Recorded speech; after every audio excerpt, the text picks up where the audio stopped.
تو جمعے کا معاملہ تو بہت سینسٹیو ہے. جمعے کی آپ اہمیت کا اندازہ اس بات سے لگا دیں کہ جمعے کی نماز کے اوپر ایک پوری سورت ہے, اس کا نام ہی سورت الجمعہ ہے, سورت نمبر 62 پارہ نمبر 28 میں, اور اس میں باقاعدہ اللہ تعالیٰ نے جمعے کی فرضیت کا ذکر کیا ہے. اعوذ باللہ من الشیطان الرجیم, بسم اللہ الرحمن الرحیم. یا ایھا الذین آمنوا اذا نودی للصلاۃ من یوم الجمعہ, اے ایمان والو جب ندا دی جائے, اذان دی جائے جمعے کے لیے, اس کی نماز کے لیے جمعے کے دن, فاسعوا الی ذکر اللہ, تو جلدی سے لبکو اللہ کے ذکر کی طرف, وذروا البیع, اور تجارت چھوڑ دو, ذالکم خیر لکم ان کنتم تعلمون, اسی میں تمہاری خیریت ہے اگر تم جانتے ہوتے.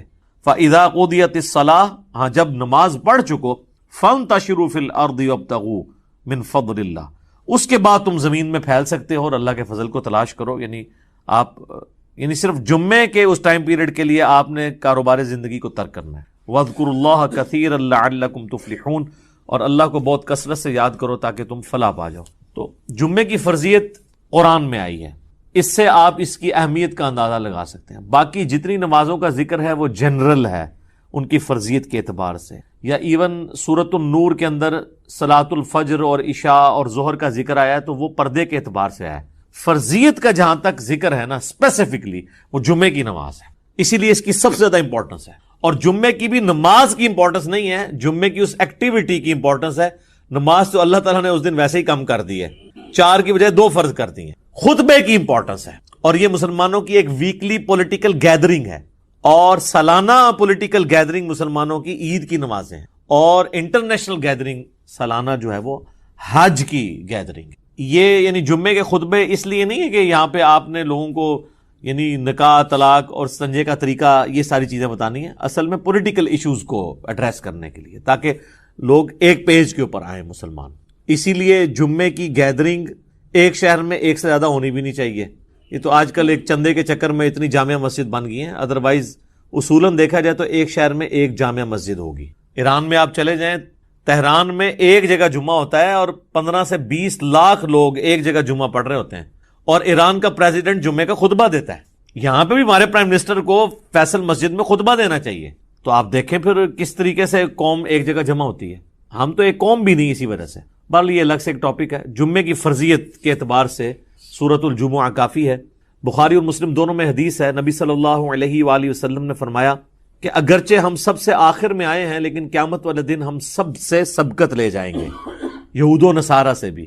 پھر نبی علیہ السلام نے اس کی ریزن بتائی کہ اللہ تعالیٰ نے جمعے کا دن یہودیوں پر پیش کیا, انہوں نے اس کی قدر نہیں کی, انہوں نے ہفتے کا دن اپنے لیے چوز کر لیا. پھر نصارہ پہ پیش کیا, انہوں نے اس کی قدر نہیں کی, اور اتوار کا دن انہوں نے چوز کر لیا. پھر اللہ نے ہماری رہنمائی کر دی جمعے کے دن کے لیے. اچھا, نبی علیہ السلام نے اس کو اللہ کی طرف منسوب کیا کہ اللہ نے ہمارے لیے رہنمائی مقرر کر دی کہ ہم جمعے کی طرف متوجہ ہوئے. اور پھر نبی صلی اللہ علیہ وآلہ وسلم فرمایا کہ قیامت والے دن, یعنی اس جمعے کے دن کے تحفے کو ایکسپٹ کرنے کی وجہ سے قیامت والے دن ہم سبقت لے جائیں گے, یعنی سب سے پہلے جنت میں جانے والے نبی صلی اللہ علیہ وآلہ وسلم کے امتی ہوں گے انشاءاللہ تعالی. اللہم اجعلنا منہم آمین. صحیح مسلم میں ایک حدیث ہے کہ نبی صلی اللہ علیہ وآلہ وسلم نے فرمایا کہ جمعے کا دن باقی تمام دنوں کا سردار ہے. اسی دن آدم علیہ السلام پیدا ہوئے, اسی دن وہ جنت میں داخل کیے گئے, اسی دن جنت سے نکالے گئے, اور اسی دن قیامت قائم ہوگی. ایک اور حدیث ہے بخاری اور مسلم دونوں میں, نبی صلی اللہ علیہ وآلہ وسلم نے فرمایا کہ جمعے کے دن ایک گھڑی, ایک لمحہ ایسا آتا ہے کہ اس گھڑی میں جو اللہ سے خیر مانگی جائے نا, اللہ تعالیٰ وہ خیر عطا فرما دے. اچھا, اس میں اب مختلف اقوال ہیں. بہرحال صحیح مسلم میں ایک حدیث ہے کہ نبی علیہ السلام نے فرمایا کہ یہ جو قبولیت کی گھڑی ہے نا, یہ خطیب کے منبر پر بیٹھنے سے لے کر نماز جمعہ کے ختم ہونے تک ہے. اس دوران یہ ایکٹیویٹی ہے, یعنی ایک گھڑی ایسی آتی ہے جو قبولیت کا وقت. ویسے پبلک میں مشہور ہے کہ وہ 2 خطبوں کے درمیان وہ بھی ہو سکتا ہے, اس کے علاوہ بھی نماز کا بھی وقت ہو سکتا ہے جس میں آپ اللہ کی طرف رجوع لاتے ہیں. اس لیے آپ دیکھیں کہ بخاری اور مسلم دونوں میں حدیث ہے, نبی صلی اللہ علیہ وآلہ وسلم نے فرمایا جو جمعے والے دن سب سے پہلی گھڑی میں آتا ہے اسے اونٹ نحر کرنے کا ثواب دیا جاتا ہے, جو اس کے بعد آتا ہے اسے ایک گائے ذبح کرنے کا ثواب, جو اس کے بعد آتا ہے اسے ایک بھیڑ یا بکری ذبح کرنے کا ثواب, جو اس کے بعد آتا ہے اسے ایک مرغی ذبح کرنے کا ثواب, اور جو بالکل اینڈ پہ آتا ہے اسے انڈا صدقہ کرنے کا ثواب. اور پھر اس کے بعد الفاظ ہے کہ اس کے بعد فرشتے رجسٹر بند کر دیتے ہیں جب خطیب ممبر پہ چڑھ جاتا ہے. یعنی یہ ساری گھڑیاں خطیب کے ممبر پہ چڑھنے سے پہلے ہیں. اور پھر فرشتے جو ہیں وہ بھی الذکر سننا شروع کر دیتے ہیں. الذکر یعنی جو خطیب خطبہ دے رہے ہیں، بشرطے کہ وہ ذکر ہو، کہانیاں نہ ہو. الذکر تو پھر سر یہی ہے، انا نحن نزلنا الذکر وانا لہ لحافظون. صحیح مسلم میں حدیث ہے کہ نبی علیہ السلام کے جمعے کا خطبہ جو ہے وہ قرآن ہی ہوا کرتا تھا. 4 حدیثیں اوپر تلے. ایک صحابیہ کہتی ہے کہ میں نے حضور علیہ السلام سے جمعے کے خطبے میں اتنی دفعہ سورہ قاف جو پارہ نمبر 26 میں آتی ہے سنی کہ مجھے زبانی یاد ہو گئی. اب ہر جمعے میں وہ ظاہر تذکیر والی صورت ہے تو وہ الذکر سننا شروع کر دیتے. اور پھر اس کے بعد جو آتا ہے نا، پھر اسے نارمل صرف نماز کا ثواب ملتا ہے، جو ایکسٹرا آرڈنری ثواب ہے نا جمعے کا وہ ختم ہو جاتا ہے. اچھا، اسی حدیث میں الفاظ ہیں کہ جو پہلی گھڑی میں آئے اس کے لیے ثواب. پھر اس میں نبی علیہ السلام نے یہ بھی فرمایا کہ پھر جتنا مقدر ہو تم نماز ادا کرو. یعنی جمعے سے پہلے آپ 2 4 6 8 10 جتنی مرضی نفلی رکعتیں پڑھ سکتے. اچھا، اس میں ایک حدیث ضعیف بھی پیش کی جاتی ہے ابو داؤد کی کہ جمعے والے دن مکروہ وقت کوئی نہیں ہوتا، وہ روایتی کمزور ہے. اس کا تو آپ نے بہرحال خیال رکھنا ہوگا. وہ جو 5-7 منٹ ہوتے ہیں جب سورج اپنے ٹریک میں بالکل سینٹر میں ہوتا ہے، جسے آپ زوال کہتے ہیں، وہ زوال نہیں ہوتا، وہ ضحوہ کبریٰ ہوتا ہے. زوال آفتاب تو کہتے ہیں آپ ظہر کا وقت شروع ہونے کو ہے، سورج گرنا شروع ہو جائے مغرب کی طرف. سینٹر سے ذرا سا ہٹے گا تو مکروہ وقت ختم ہو جائے گا. ایگزیکٹ سینٹر میں آپ سمجھ لیں وہ جو 5-7 منٹ ہیں وہ مکروہ وقت ہے.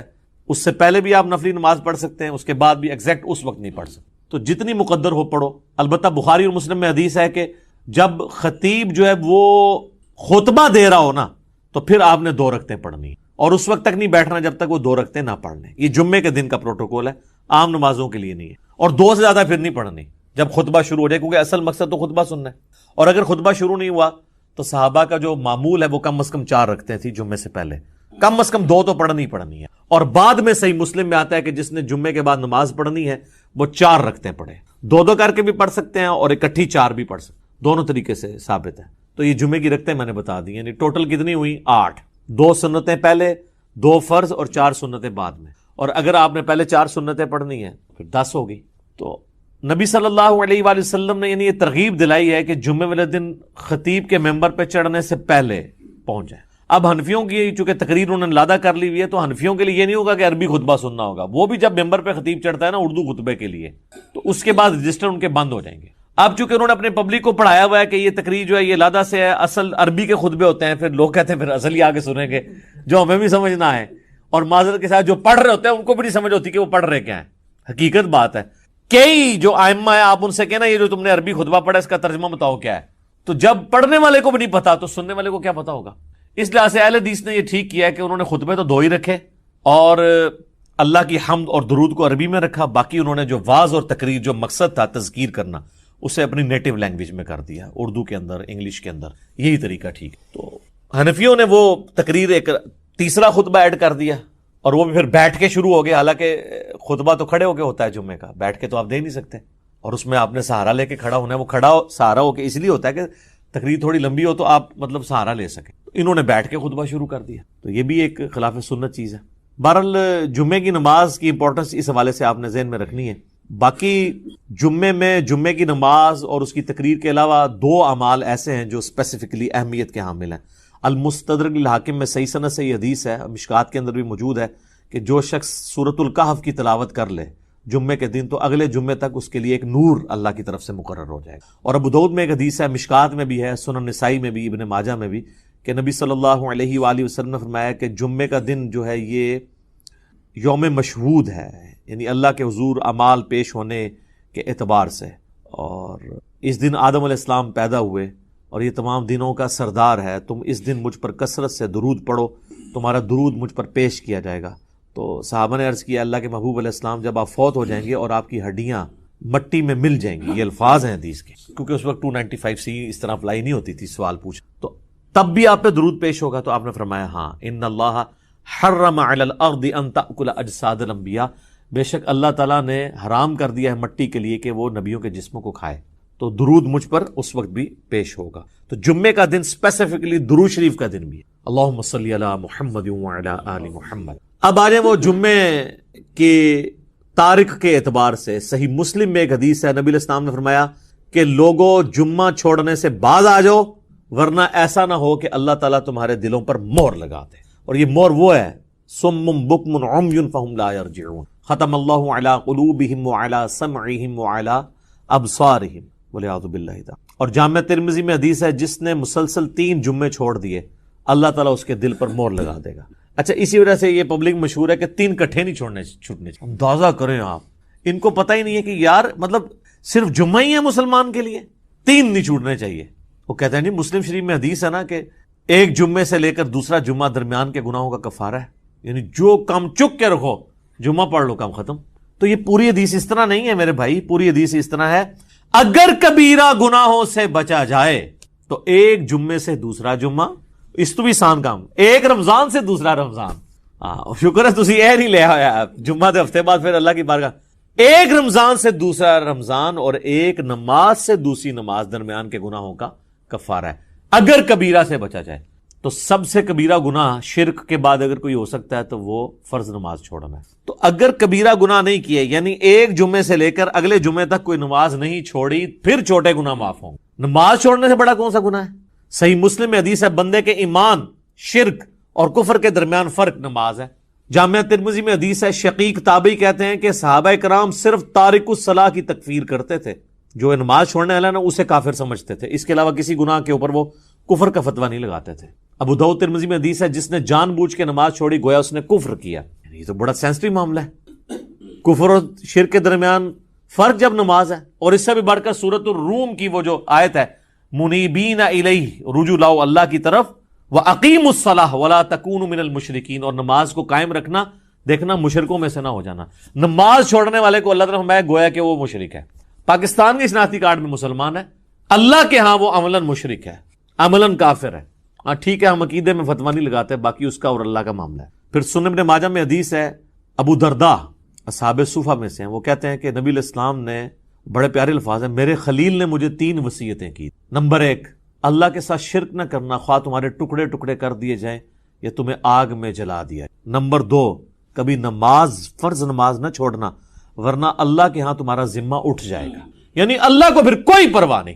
اور نمبر 3، شراب نہ پینا، تمام گناہوں کی چابی شراب ہے. یہ 3 وصیتیں ابو درداء کہتے ہیں کہ نبی علیہ السلام نے مجھے کی تھی. پھر مسند امام احمد میں وہ حدیث ہے کہ نبی صلی اللہ علیہ وآلہ وسلم نے فرمایا کہ جو شخص نماز پڑھنے والا ہے قیامت والے دن اس کی نماز اس کے لیے دلیل ہوگی، نور ہوگی اور نجات کا ذریعہ ہوگی. اور جو نماز چھوڑنے والا ہے اس کے لیے نہ کوئی نور ہوگا، نہ نجات کا کوئی سبب ہوگا، نہ اللہ کے حضور کوئی حجت ہوگی پیش کرنے کے لیے. اور اس کا حشر فرعون، قارون اور حامان کے ساتھ ہوگا والعیاذ باللہ تعالی. اور ایک اور حدیث ہے سنن ابی داؤد میں کہ قیامت والے دن سب سے پہلے نماز کے بارے میں سوال کیا، اور پھر فرمایا کہ جس کی نماز درست نکل آئی اس کے باقی معاملات آسان ہو جائیں گے، اور جس کی نماز ہی غلط نکلی اس کے بعد کے معاملات اس سے زیادہ مشکل. پھر اسی حدیث میں الفاظ ہیں کہ اگر کسی کے فرائض میں کوئی کوتاہی رہ گئی تو اللہ تعالیٰ فرشتوں سے کہے گا کہ میرے بندوں، اس بندے کی کوئی نفلی عبادت دیکھو، جو ہم سنت پڑھتے ہیں، یعنی 12 سنتیں موقع نفلی عبادت ہے، تو فرائض کی کمی اس سے پوری کر لیجیے، لیکن فرض کے اوپر کوئی کمپرومائز نہیں. لہٰذا یہ جمعے کے معاملے کو اتنا ہلکا جاننا اور کہنا جی بس ٹھیک ہے دیکھی جائے گی، کوئی فرق نہیں پڑتا. اور حقیقت بات تو یہ ہے کہ علماء عرب تو آپ کو پتہ ہے کہ نماز چھوڑنے والے کی تکفیر کرتے ہیں، اور ان کے فتوے کے تحت تو پھر ظاہر ہے کہ نکاح بھی ٹوٹ جائے گا. جو انہوں نے پوچھا نکاح تو ٹوٹ جائے گا ظاہر ہے. اور ایسی عورت کو تو ایسے مد سے بالکل طلاق لے لینی چاہیے، اس کو دھمکی لگائے کہ یا تو نماز شروع کر، جمعے کی نہیں عام نماز بھی. ادروائز دیکھیں نا جی، اب یہ تو نہیں کہ آپ نے صرف کلمہ پڑھ لیا تو آپ مسلمان تصور ہو جائیں گے.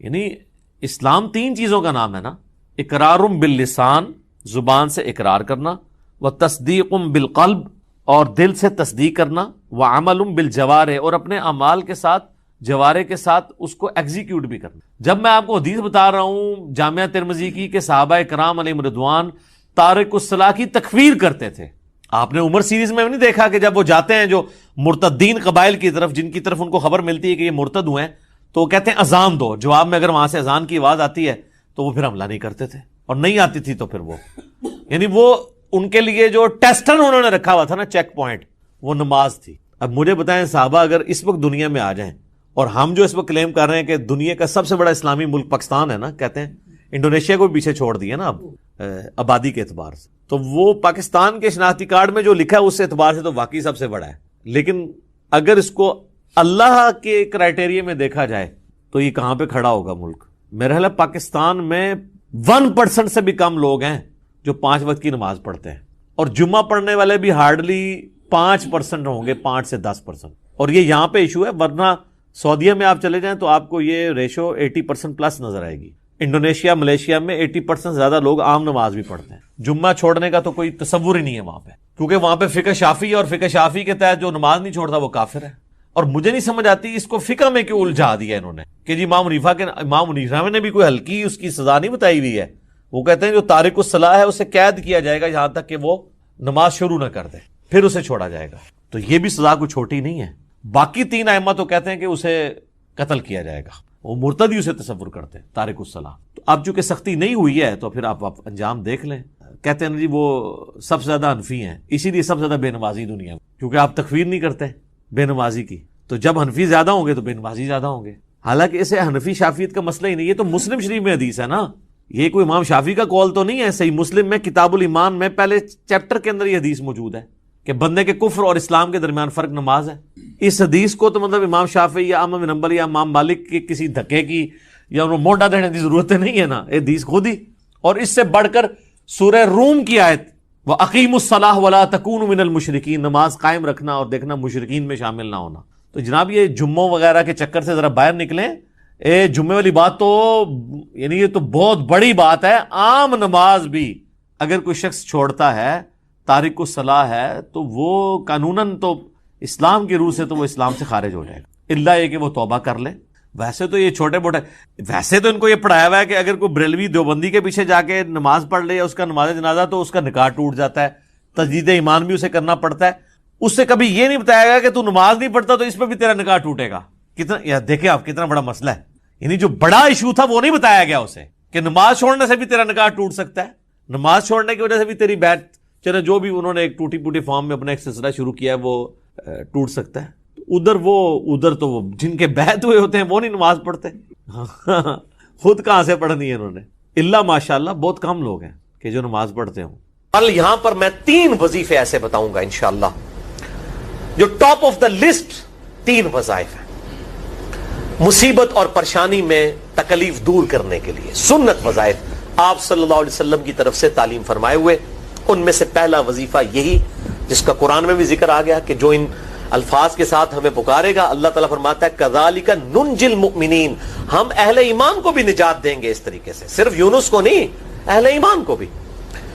چنانچہ اسی کانٹیکسٹ میں پہلا وظیفہ ہے یہ لا الہ الا انت سبحانک انی کنت من الظالمین کا۔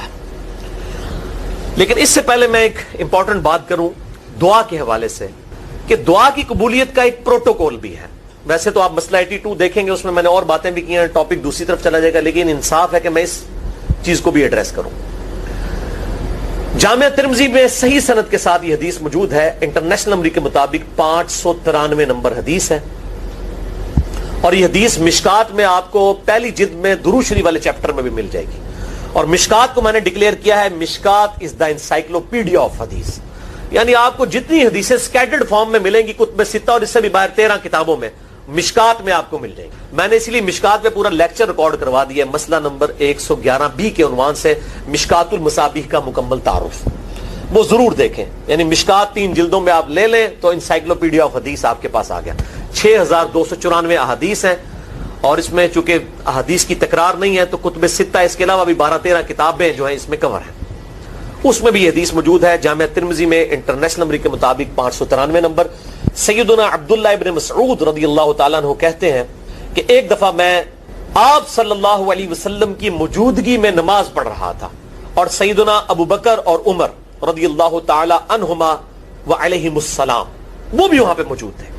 میں نماز کے جب یعنی کہ تشہد میں بیٹھا، میں نے اللہ کی حمد کی، التحیات للہ والصلوات والطیبات، اس کے بعد درود پڑھا، اور اس کے بعد میں نے دعا مانگنا شروع کی تو آپ صلی اللہ علیہ وسلم نے ارشاد فرمایا سل تعطا سل تعطا، مانگ تجھے دیا جائے گا، مانگ تجھے دیا جائے گا۔ یعنی جو درود شریف اور ذکر کے ذریعے متوجہ ہوتا ہے اللہ تعالیٰ اس کی دعا قبول کرتا ہے۔ اور پھر ابن مسعود ادھر ہی روایت کرتے ہیں، ساتھ ہی جامعہ ترمذی میں دوسری حدیث ہے صحیح سند کے ساتھ، کہ ایک شخص آیا, اس نے جو ہے وہ نماز کے دوران حمد و درود کے بغیر ڈائریکٹ اللہ سے مانگنا شروع کر دیا. تو جب وہ فارغ ہوا, آپ صلی اللہ علیہ وسلم نے اسے بلا کر کہا کہ سائل تو نے مانگنے میں جلدی کی, تجھے چاہیے کہ جب دعا مانگنے لگے پہلے اللہ کی حمد بیان کر, پھر مجھ پر درود پڑھ, اور پھر اللہ کی طرف متوجہ ہو. اور اس حدیث میں آتا ہے کہ ایک اور شخص آیا, یعنی ابن مسعود وہ خود تھے, اور اس نے اللہ کی حمد اور درود کے ذریعے دعا مانگی. تو آپ صلی اللہ علیہ وسلم فرمایا سل تعطا, سل تعطا, مانگ تجھے دیا جائے گا, مانگ تجھے دیا جائے گا. درود شریف پہ میں الگ سے بھی لیکچر دے چکا ہوں, مسئلہ نمبر 56 کے عنوان سے 2 گھنٹے کی گفتگو ہے. درود شریف کے صحیح فضائل اور صحیح احکام و مسائل بڑی ڈیٹیل کے ساتھ ہر اینگل سے درود شریف کے حوالے سے, آپ کو وہ سمجھ لیں کہ انسائکلوپیڈیا ہے وہ لیکچر, مسئلہ نمبر 56 اہل سنت پاک.com پہ. تو دعا کے لیے حمد اور درود شریف ضروری. اس لیے دیکھیں نماز کی انٹلیکچوئل ترتیب ہے, آپ پہلے دعا کرتے ہیں التحیات للہ والصلوات والطیبات, اللہ کی حمد کرتے ہیں, پھر نبی صلی اللہ علیہ وسلم پر سلام عرض کرتے ہیں السلام علیکہ ایھا النبی, اس کے بعد آپ درود پڑھتے ہیں, اور اینڈ پہ آپ دعا مانگتے ہیں اللہم انی اعوذ بک من عذاب جہنم ومن عذاب القبر ومن فتنة المحیا والممات ومن شر فتنة المسیح الدجال. یا اللہم ربنا آتنا فی الدنیا حسنة وفی الآخرة حسنة وقنا عذاب النار. یا رب اجعلنی مقیم الصلاة ومن ذریتی ربنا وتقبل دعائی ربنا اغفر لی ولوالدی وللمؤمنین یوم یقوم الحساب. کوئی بھی دعائیں مانگیں, یہ بھی مانگیں جو میں وظائف بتا رہا ہوں, کیونکہ بخاری اور مسلم کی متفق علیہ حدیث ہے. مشکات میں آپ کو تشہد والے چیپٹر میں حدیث مل جائے گی کہ نماز میں تشہد میں درود کے بعد جو چاہو اپنے رب سے مانگو, یعنی عربی میں مانگنا ہوگا, دعائیں مانگے, دعائیں معصورہ کتاب السنت میں جتنی ہیں وہ مانگے. اس کے علاوہ بھی مانگ سکتے ہیں اگر الفاظ درست ہوں لیکن عربی زبان میں. تو یہ پہلا وظیفہ جامعہ ترمذی میں انٹرنیشنل نمبر کے مطابق 3505, مشکات میں 2292 نمبر یہ حدیث ہے. اور قرآن حکیم میں تو ہم پڑھ چکے ہیں سورۃ الانبیاء آیت نمبر 87 اور 88 میں. آپ صلی اللہ علیہ وسلم نے ارشاد فرمایا کہ یونس علیہ السلام نے مچھلی کے پیٹ میں اپنے رب کو ان الفاظ کے ساتھ پکارا تھا لا الہ الا انت سبحانک انی کنت من الظالمین. اور پھر آپ صلی اللہ علیہ وسلم نے فرمایا کہ جو کوئی شخص اپنے کسی بھی معاملے میں, کسی بھی پریشانی میں اس دعا کے ذریعے اللہ کی طرف متوجہ ہو, اللہ تعالیٰ اس کی دعا کو قبول فرما لیتا ہے. اور قرآن میں بھی آ گیا نا کذالک ننجی المؤمنین.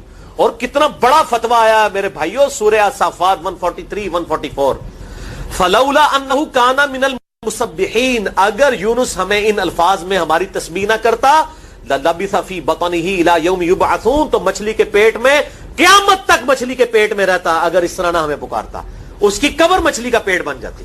یعنی یہ اتنا عتاب, اور وہ دور ہو گیا اس دعا سے, بہت بڑے اسماء اعظم میں سے. تو یہ بہترین دعا, بہترین وظیفہ, اسماء اعظم میں سے بہترین چیز, اور سب سے بڑھ کر جو میں نے بات کی کہ بہترین استغفار, اللہ سے توبہ مانگنے کا بہترین ذریعہ. اور کس طریقے سے, اے اللہ تو تو پاک ہے نا, تجھ سے تو غلطی نہیں ہوگی, میں بندہ ہوں غلطی کروں گا, تو اللہ نے تو معاف کرنا ہے نا, کیونکہ جب بندے نے اپنی عاجزی کا اظہار کر لیا ہے اور اللہ تعالیٰ کو بتایا اللہ یہ تیری کوالٹی ہے, تو غلطی نہیں کرتا, تو میں تو انسان ہوں غلطی کروں گا. تو یہ ہے پہلا وظیفہ. دوسرا وظیفہ وہ بھی جامعہ ترمذی میں انٹرنیشنل نمبر کے مطابق 3524 نمبر حدیث ہے, لیکن ترمذی کا طریق جو ہے وہ ضعیف ہے. یہ میں پہلے بتا دوں, امام ترمذی نے ساتھ لکھا ہے یہ روایت کمزور ہے, لیکن ضروری نہیں ہوتی کہ روایت اگر ترمذی میں کمزور ہے تو کہیں اور وہ روایت صحیح نہیں موجود ہے. اس کی صحیح سند المستدرک للحاکم میں انٹرنیشنل نمبر کے مطابق 1862 نمبر موجود ہے, اور سنن نسائی الکبریٰ میں 10492 نمبر ہے, اور مشکات میں بھی 2454 نمبر حدیث ہے انٹرنیشنل نمبر کے مطابق. تو صحیح سند المستدرک للحاکم اور سنن نسائی الکبریٰ کے اندر موجود ہے. اور وہ وظیفہ ہے انس ابن مالک کہتے ہیں اور سعد ابن ابی وقاص کہتے ہیں رضی اللہ تعالی عنہما وعلیہم السلام, کہ آپ صلی اللہ علیہ وسلم کو جب کبھی کوئی تکلیف یا پریشانی پہنچتی تو آپ صلی اللہ علیہ وآلہ وسلم ہمیشہ ان الفاظ میں اپنے رب کو پکارا کرتے ہیں, یا حی یا قیوم برحمتک استغیث, اے خود سے زندہ ہر چیز کو تھامنے والے, میں تیری رحمت کے ساتھ تیری مدد کا سوال کرتا ہوں. استغیث بولیں گے نا الف کے ساتھ, حمزہ کے ساتھ, تو یہ سنگولر کا صیغہ ہوگا, اور اگر ہم بولیں گے نستغیث نون کے ساتھ تو یہ جمع کا صیغہ بن جائے گا. یہ میں اس لیے بتا رہا ہوں, لوگ پوچھ رہے ہوتے ہیں جی بعض جگہ لکھا ہوتا ہے جناب نستغیث, بعض جگہ لکھا ہوتا ہے استغیث, کیا کریے وہ نستغیث جمع کا صیغہ بنا لیا جاتا ہے. جیسے دعا ہے سنن ابی داؤد میں اللہم اجرنی من النار, لیکن اگر جمع کا صیغہ بنائیں گے تو اللہم اجرنا من النار ہو جائے گا. اس طریقے سے دعائے قنوت کے الفاظ ہیں اللہم اہدنی فی من ہدیت, تو جمع کا صیغہ ہوگا اللہم اہدنا فی من ہدیت. یہاں پر بھی ہے یا حی یا قیوم برحمتی کا استغیث سنگولر کا صیغہ, اور نستغیث پلورل کا صیغہ, جمع کا صیغہ. کتنی بہترین دعا ہے, اے خود سے زندہ ہر چیز کو تھامنے والے, میں تیری رحمت کے ساتھ تیری مدد کا سوال کرتا ہوں. تو یہ بھی اسماء اعظم میں سے ہے. سنن نسائی الکبریٰ کے اندر صحیح سند کے ساتھ 10,492 اور المستدرک الحاکم میں 1,862 نمبر. اب یہاں پہ میں ایک ضمناً بات بتا دوں سنن نسائی الکبریٰ کے بارے میں, چونکہ اکثر لوگ پوچھتے ہیں. میرے بھائیو, ایک سنن نسائی وہ ہے جو کتب ستہ میں ہم پڑھتے ہیں, اس میں یہ کتاب لکھی ہے امام احمد بن شعیب نسائی رحمہ اللہ تعالی المتوفی 303 ہجری. کتب ستہ میں یہ ویسے 5ویں نمبر پہ گنی جاتی ہے, لیکن بخاری اور مسلم کے بعد دنیا میں سب سے صحیح ترین کتاب سنن نسائی ہے. سب سے کم ضعیف حدیثیں اس کے اندر ہیں. بخاری مسلم کے بعد تیسرا نمبر اس کتاب کا ہے. دنیا کی کوئی حدیث کی کتاب بخاری مسلم کے بعد صحیح نہیں ہے جتنی سنن نسائی ہے. سنن نسائی جو ہمارے پاس کتب ستہ میں ہے نا, اس میں ہے 5,761 احادیث انٹرنیشنل نمبر کے مطابق, اور یہ ساری انٹرنیشنل کتابیں عربی میں, انگلش میں اور اردو میں ہماری ویب سائٹ اہل سنت پاک.com پہ فری اس کا PDF موجود ہے, آپ ڈاؤن لوڈ کر سکتے ہیں.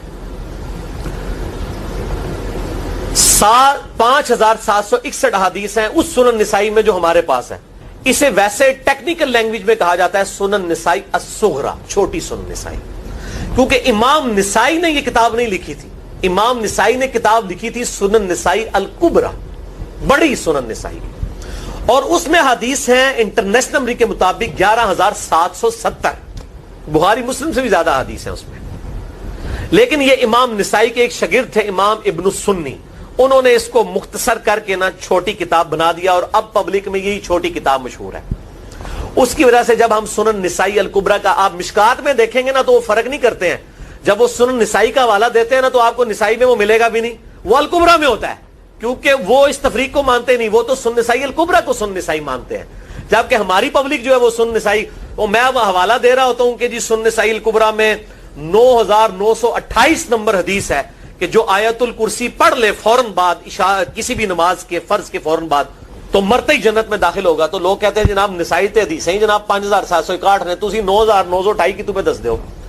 تو میں ساتھ حالانکہ بول رہا ہوتا ہوں سنن نسائی الکبریٰ, میں نے کبھی اس کے بغیر نہیں بولا. تو الکبریٰ سے آپ کا دماغ تو کام کرنا چاہیے, الکبریٰ کیوں بول رہا ہے ساتھ. کوئی یہ صغریٰ بھی ہے جس کی یہ الکبریٰ ہے بڑی, اور ہمارے گرین کارڈ میں یہ وظیفہ لکھا ہوا ہے الکبریٰ کے ساتھ. اسی طریقے سے جو میرا وہ واقعہ کربلا کے اوپر 150 اسناد پر مشتمل پمفلٹ ہے, ریسرچ پیپر نمبر 5B واقعہ کربلا کا حقیقی پس منظر 72 صحیح الاسناد احادیث کی روشنی میں. 72 کا تو ٹائٹل ہے شہدائے کربلا کی نسبت سے, احادیث اس میں 150 ہیں. اس میں اکثر حدیثوں کے حوالے میں نے سنن نسائی الکبریٰ سے دیے ہوئے ہیں. وہ لوگ کہتے ہیں مل ہی نہیں رہی ہے, تو میرے بھائی وہ سنن نسائی الکبریٰ آپ کے پاس ہوگی تو آپ کو ملے گا نا. تو سنن نسائی الکبریٰ الگ سے وہ اصل کتاب ہے, اس میں سے سنن نسائی الصغریٰ بنائی گئی ہے. اسی سنن نسائی الکبریٰ کا چیپٹر ہے خصائص علی, جس میں 194 حدیث ہیں سیدنا مولا علی رضی اللہ تعالیٰ عنہ علیہ السلام کی شان میں. امام نسائی نے ناسبیوں کے خلاف وہ کتاب کا وہ چیپٹر لکھا, وہ خصائص علی چیپٹر ہے سنن نسائی الکبریٰ کا. اس طریقے سے فضائل صحابہ بھی امام نسائی کی جو کتاب ہے وہ بھی اسی کتاب کا چیپٹر ہے. اسی طریقے سے عمل الیوم واللیلہ, صبح و شام کے جو اذکار ہیں وہ چیپٹر بھی اسی سنن نسائی الکبریٰ میں سے ہے. اسی میں یہ وظیفہ ہے کہ جو آیت الکرسی فرض نماز کے فوراً بعد پڑھتا ہے تو مرتے ہی جنت میں داخل ہوگا. میں نے اس کتاب کے اس چیپٹر کا حوالہ نہیں دیا, وہ الگ سے بھی چیپٹر چھپا ہوا ہے, جس طرح خصائص علی الگ سے ہے, فضائل صحابہ الگ سے ہے. خصائص علی تو ہمیں ہماری ویب سائٹ پہ بھی موجود ہے اہل سنت پاک.com پہ. فضائل صحابہ بھی اردو ترجمے اور تحکیم کے ساتھ چھپ چکی ہے. اور یہ عمل الیوم واللیلہ, دن رات کے جو اذکار ہیں, یہ بھی الگ سے عربی میں چھپی ہوئی ہے.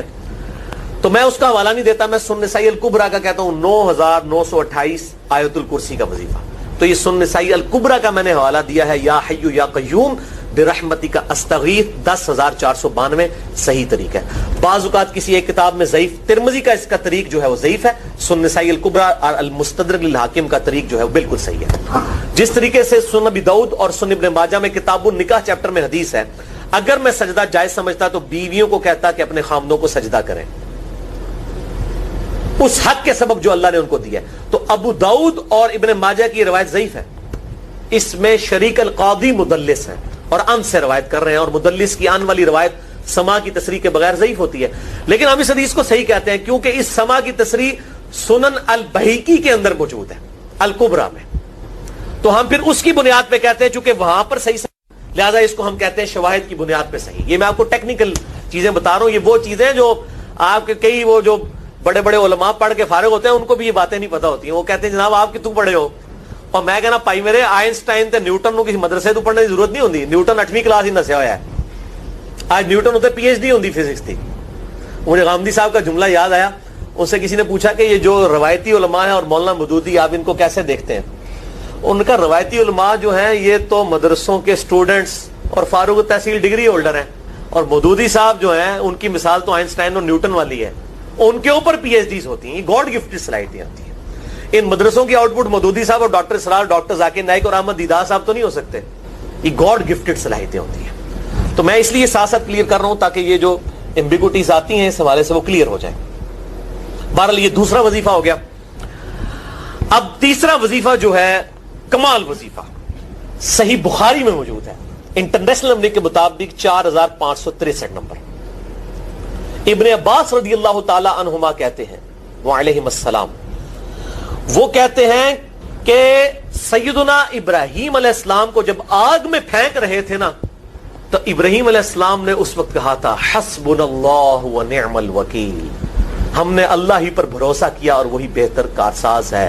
اور تمہارے نبی صلی اللہ علیہ وسلم کو بھی جب مصیبت اور پریشانی آتی تھی وہ بھی پڑھا کرتے تھے حسبنا اللہ ونعم الوکیل، ہم نے اللہ ہی پر بھروسہ کیا اور وہی بہتر کارساز ہے. اس کے اندر وہ شعر جو بنا دیا ہے نا، نعم المولا و نعم النصیر، ویسے الگ سے آیت ہے، الگ سے آیت ہے، لیکن یہ شعر نہیں بنانا، بس اتنا ہی وظیفہ ہے، حسبنا اللہ و نعم الوکیل.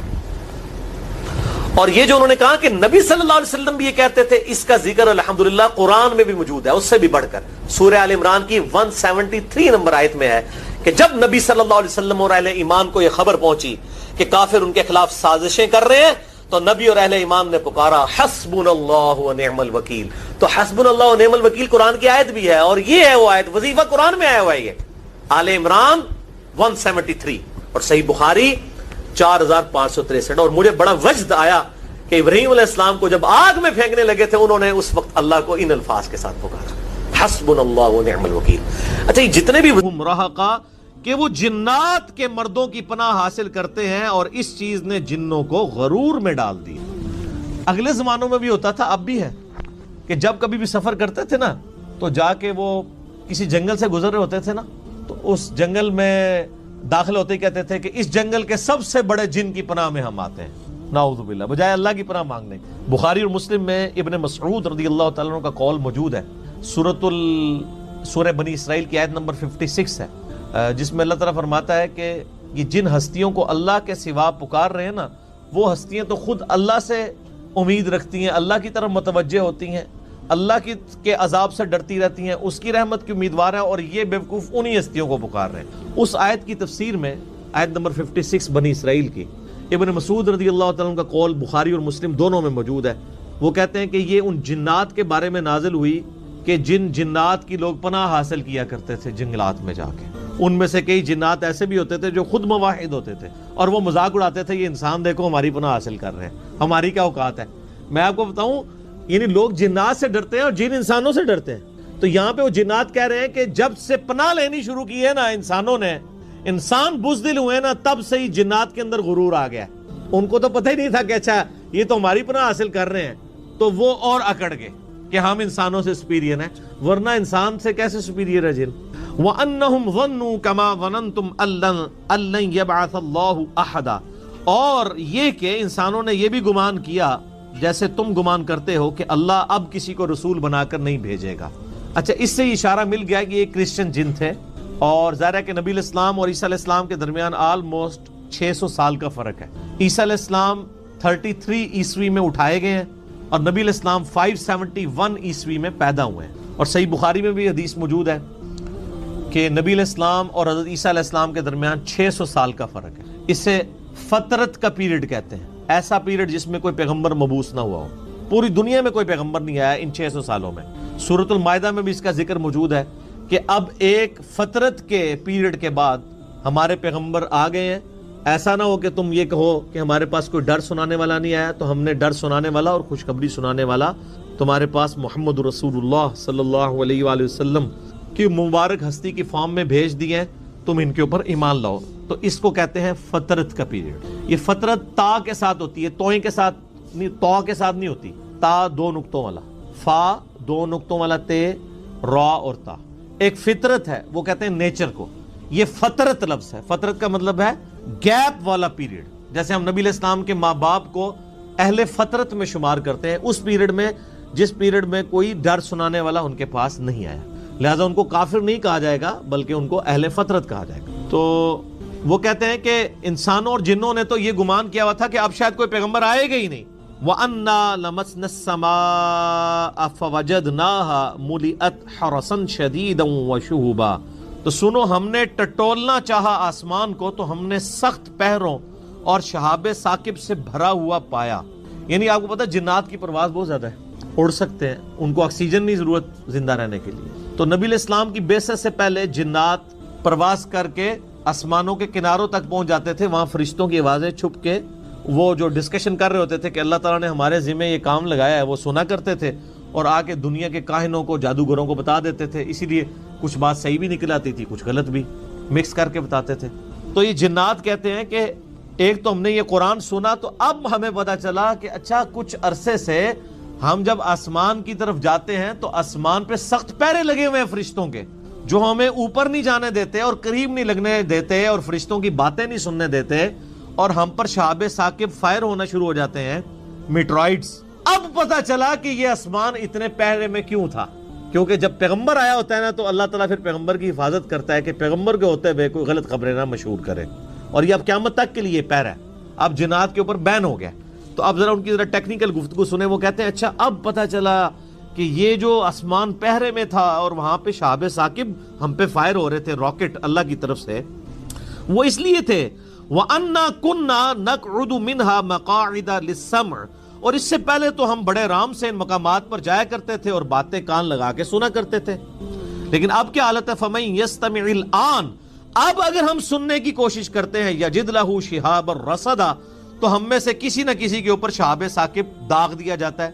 وَأَنَّا لَا نَدْرِي أَشَرٌ أُرِيدَ بِمَنْ فِي الْأَرْضِ. ہمیں نہیں پتا کہ اب یہ جو کچھ ہونے جا رہا ہے اس سے اللہ تعالیٰ نے زمین میں کسی شر کا ارادہ کر لیا ہے کہ زمین کو تباہ و برباد کرے گا. ام اراد بہم ربہم رشدا, یا ان کے رب نے یہ ارادہ کیا ہے کہ لوگوں کی ہدایت کا کوئی بندوبست کیا جائے. یار